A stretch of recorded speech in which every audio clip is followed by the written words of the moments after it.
السلام علیکم ورحمۃ اللہ وبرکاتہ۔ امید ہے تمام احباب خیر و عافیت سے ہوں گے اور رمضان المبارک کی مبارک گھڑیوں سے فائدہ مند ہو رہے ہوں گے۔ تو جیسا کہ آخری عشرے کے حوالے سے کچھ احادیث گزشتہ ویڈیوز کے اندر ذکر کی گئی، اسی حوالے سے آج ایک اور حدیث۔ بسم اللہ الرحمن الرحیم، جزا اللہ عنا سیدنا محمد صلی اللہ علیہ وسلم ما هو اہلہ۔ عن ابی ہریرہ رضی اللہ تعالی عنہ قال قال رسول اللہ صلی اللہ علیہ وسلم من قام لیلۃ القدر ایمانا واحتسابا غفر له ما تقدم من ذنبہ، رواہ البخاری۔ حضرت ابو ہریرہ رضی اللہ تعالی عنہ سے روایت ہے کہ رسول خدا صلی اللہ علیہ وسلم نے ارشاد فرمایا، جس شخص نے ایمان کی حالت میں خلوص نیت سے لیلۃ القدر میں عبادت کی، اللہ تعالیٰ اس کے گزشتہ گناہوں کو معاف فرما دیتے ہیں۔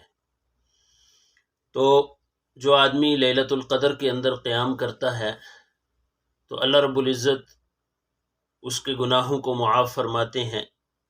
تو اس کے اندر عبادت جو بھی ہو اللہ رب العزت کے لیے کی جائے، اور اس کے لیے پہلی شرط یہ ہے کہ آدمی مومن ہو، ایمان والا ہو، اور اللہ کو راضی کرنے کی نیت سے عبادت کرے، نہ کہ لوگوں کو دکھاوے کی نیت سے کرے۔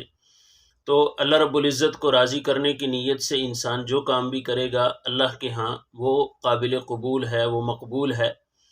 تو اس رات کو بھی اللہ کے نبی صلی اللہ علیہ وسلم نے جہاں اس کی تلقین فرمائی ہے، تو ہمیں چاہیے کہ ہم آخری عشرے کے اندر جتنی طاق راتیں ہیں ان میں تو بالخصوص اور کوشش کرنی چاہیے، اگر آخری عشرے میں ہر رات میں ہو سکے تو عبادت کرنی چاہیے، اللہ رب العزت سے مانگنا چاہیے۔